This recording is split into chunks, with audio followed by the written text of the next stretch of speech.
Joshua chapter 20. Then the Lord said to Joshua, "Tell the Israelites to designate the cities of refuge, as I instructed you through Moses, so that anyone who kills a person accidentally and unintentionally may flee there and find protection from the avenger of blood. When they flee to one of these cities, they are to stand in the entrance of the city gate and state their case before the elders of that city. Then the elders are to admit the fugitive into their city and provide a place to live among them. If the avenger of blood comes in pursuit, the elders must not surrender the fugitive, because the fugitive killed their neighbor unintentionally and without malice aforethought. They are to stay in that city until they have stood trial before the assembly, and until the death of the high priest who is serving at that time. Then they may go back to their own home in the town from which they fled." So they set apart Kadesh in Galilee in the hill country of Naphtali, Shechem in the hill country of Ephraim, and Kiriath Arba, that is Hebron, in the hill country of Judah. East of the Jordan, on the other side from Jericho, they designated Bezer in the wilderness on the plateau in the tribe of Reuben, Ramoth in Gilead in the tribe of Gad, Golan and Bashan in the tribe of Manasseh. And if the Israelites or any foreigner residing among them who killed someone accidentally could flee to these designated cities and not be killed by the avenger of blood prior to standing trial before the assembly.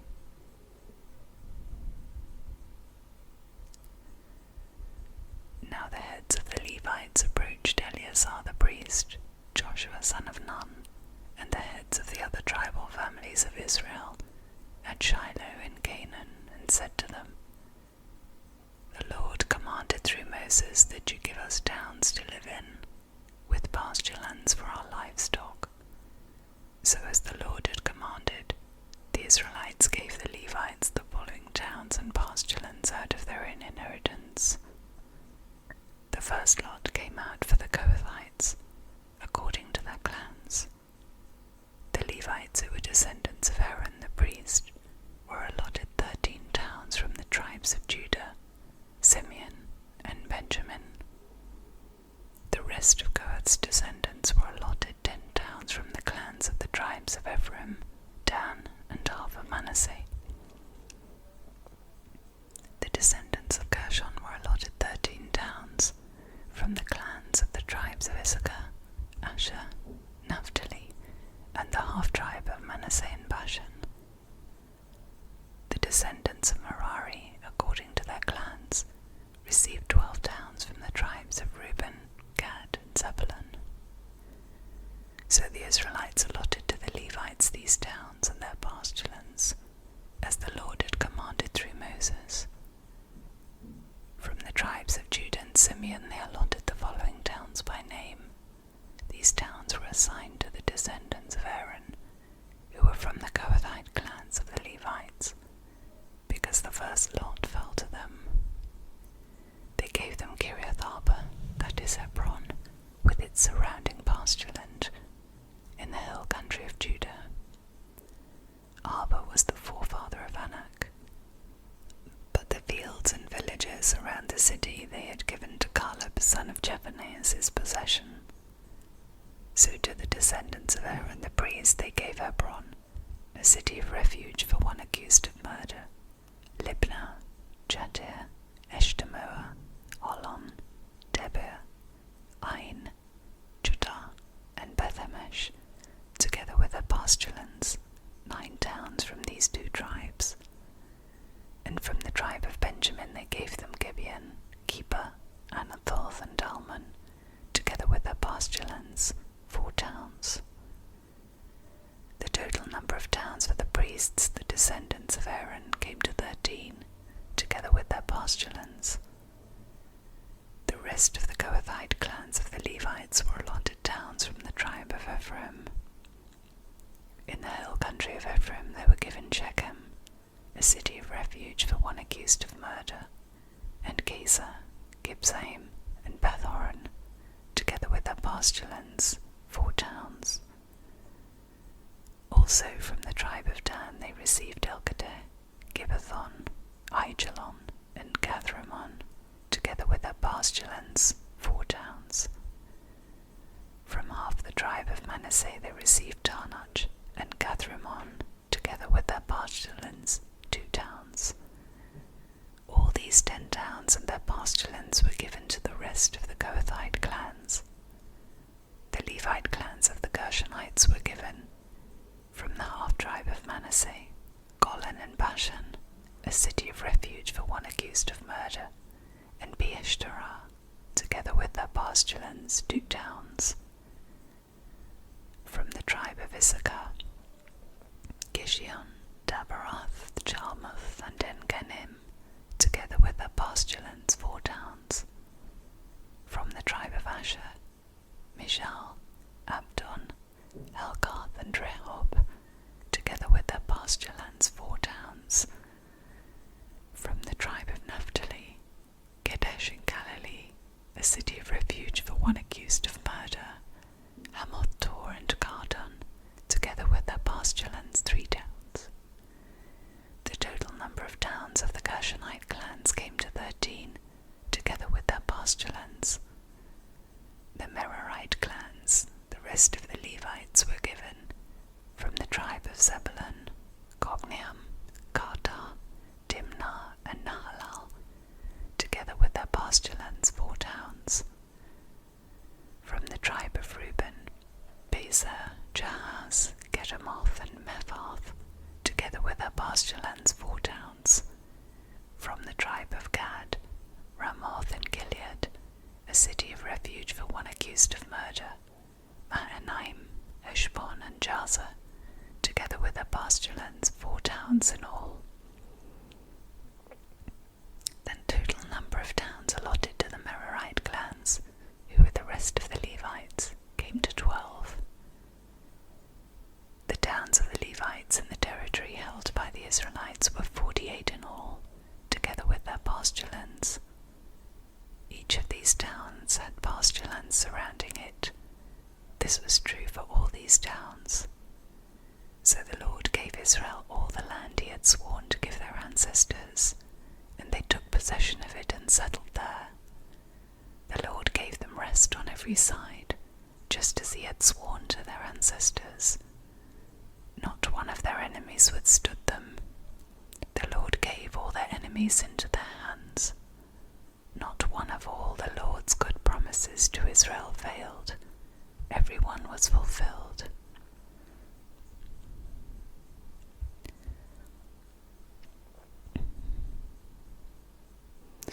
Then Joshua summoned the Reubenites, the Gadites, and the half-tribe of Manasseh, and said to them, "You have done all that Moses, the servant of the Lord, commanded, and you have obeyed me in everything I commanded. For a long time now, to this very day, you have not deserted your fellow Israelites, but have carried out the mission the Lord your God gave you. Now that the Lord your God has given them rest as he promised, return to your homes in the land that Moses, the servant of the Lord, gave you, on the other side of the Jordan. But be very careful to keep the commandment and the law that Moses, the servant of the Lord, gave you, to love the Lord your God, to walk in obedience to him, to keep his commands, to hold fast to him, and to serve him with all your heart and with all your soul." Then Joshua blessed them and sent them away, and they went to their homes. To the half-tribe of Manasseh Moses had given land in Bashan, and to the other half of the tribe Joshua gave land on the west side of the Jordan, along with their fellow Israelites.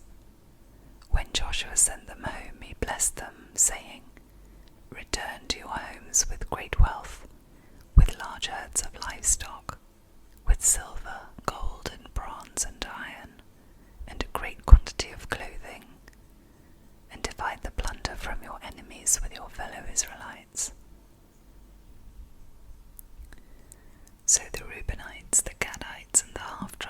Manasseh left the Israelites at Shiloh and Canaan to return to Gilead, their own land, which they had acquired in accordance with the command of the Lord through Moses. When they came to Geliloth near the Jordan in the land of Canaan, the Reubenites, the Gadites, and the half-tribe of Manasseh built an imposing altar there by the Jordan. And when the Israelites heard that they had built the altar on the border of Canaan and Geliloth near the Jordan on the Israelite side, the whole assembly of Israel gathered at Shiloh to go to war against them.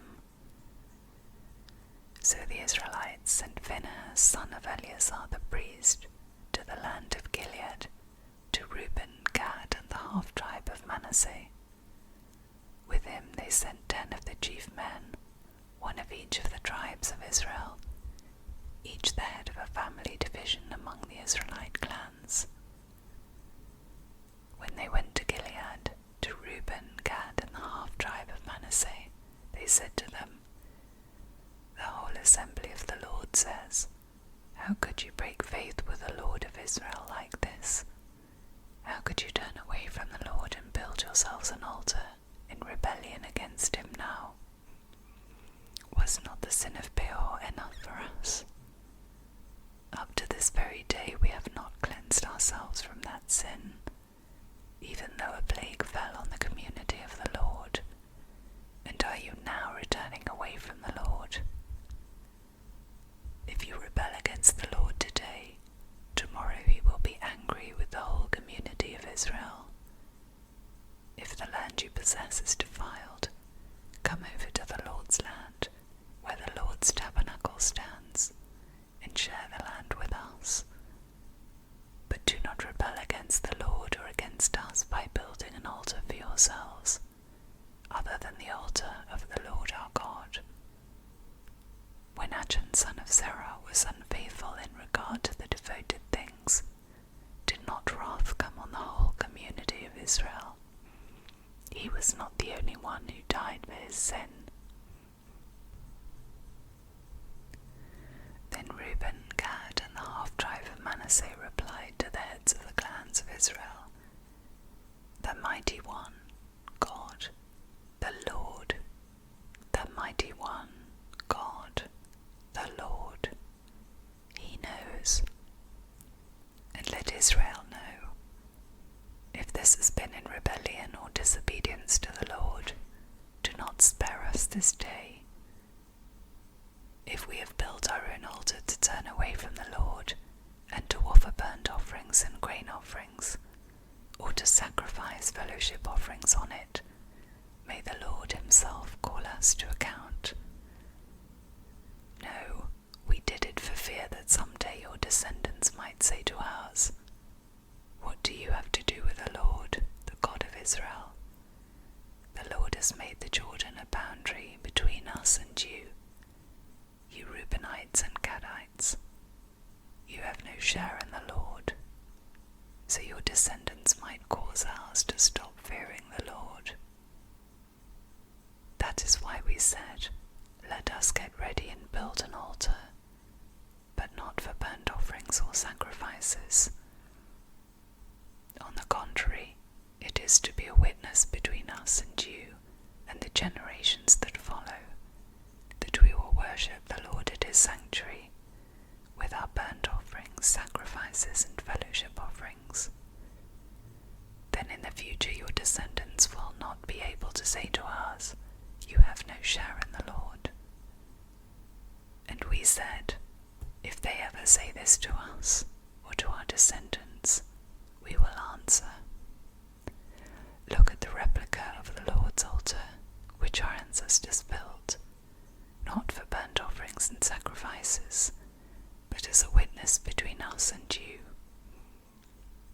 Far be it from us to rebel against the Lord, and turn away from him today, by building an altar for burnt offerings, grain offerings, and sacrifices, other than the altar of the Lord our God, that stands before his tabernacle." When Phinehas the priest and the leaders of the community, the heads of the clans of the Israelites, heard what Reuben, Gad, Manasseh, they were pleased. And Phinehas, son of Eleazar the priest, said to Reuben, Gad, and Manasseh, Today we know that the Lord is with us, because you have not been unfaithful to the Lord in this matter. Now you have rescued the Israelites from the Lord's hand.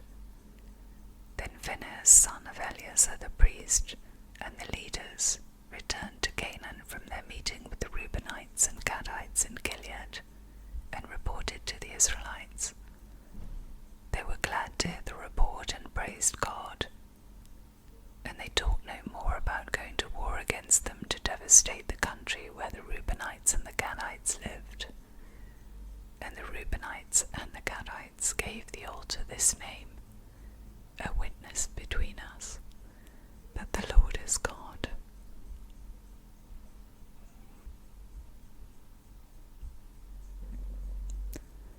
After a long time had passed, and the Lord had given Israel rest from all their enemies around them, Joshua, by then a very old man, summoned all Israel, their elders, leaders, judges, and officials, and said to them, I am very old. You yourselves have seen everything the Lord your God has done to all these nations for your sake. It was the Lord your God who fought for you. Remember how I have allotted as an inheritance for your tribes all the land of the nations that remain, the nations I conquered, between the Jordan and the Mediterranean Sea in the west. The Lord your God himself will push them out for your sake. He will drive them out before you, and you will take possession of their land, as the Lord your God promised you. Be very strong. Be careful to obey all that is written in the book of the law of Moses, without turning aside to the right or to the left. Do not associate with these nations that remain among you. Do not invoke the names of their gods or swear by them.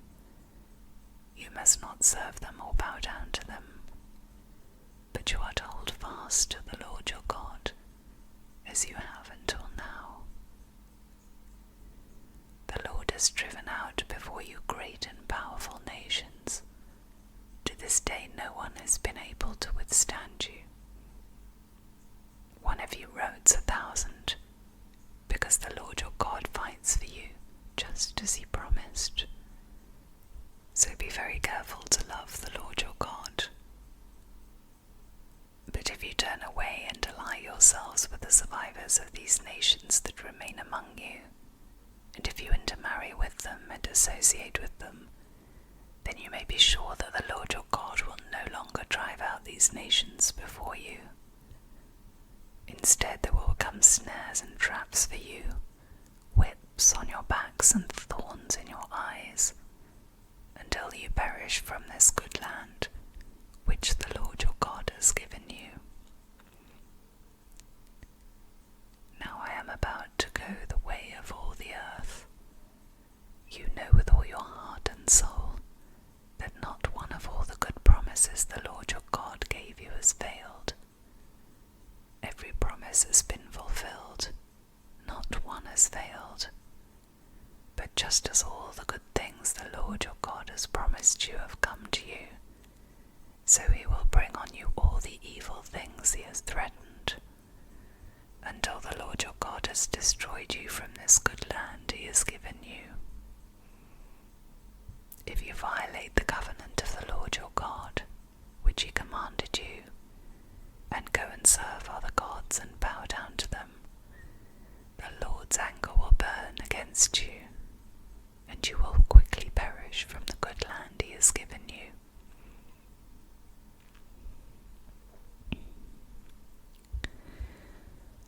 Then Joshua assembled all the tribes of Israel at Shechem. He summoned the elders, leaders, judges, and officials of Israel, and they presented themselves before God. Joshua said to all the people, "This is what the Lord, the God of Israel, says. Long ago your ancestors, including Terah, the father of Abraham and Nahor,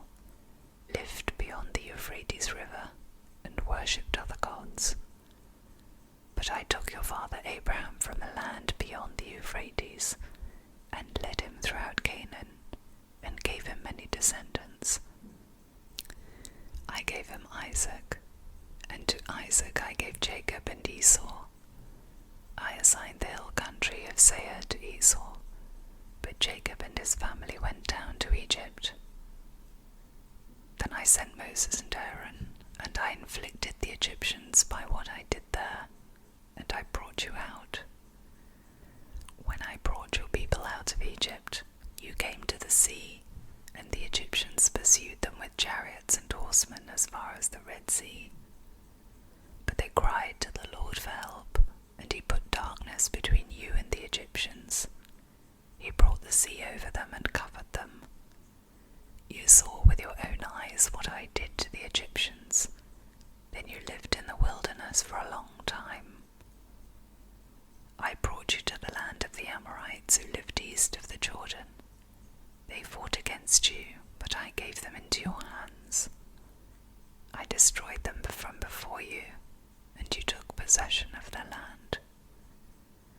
When Balak son of Zippor, the king of Moab, prepared to fight against Israel, he sent for Balaam son of Beor to put a curse on you.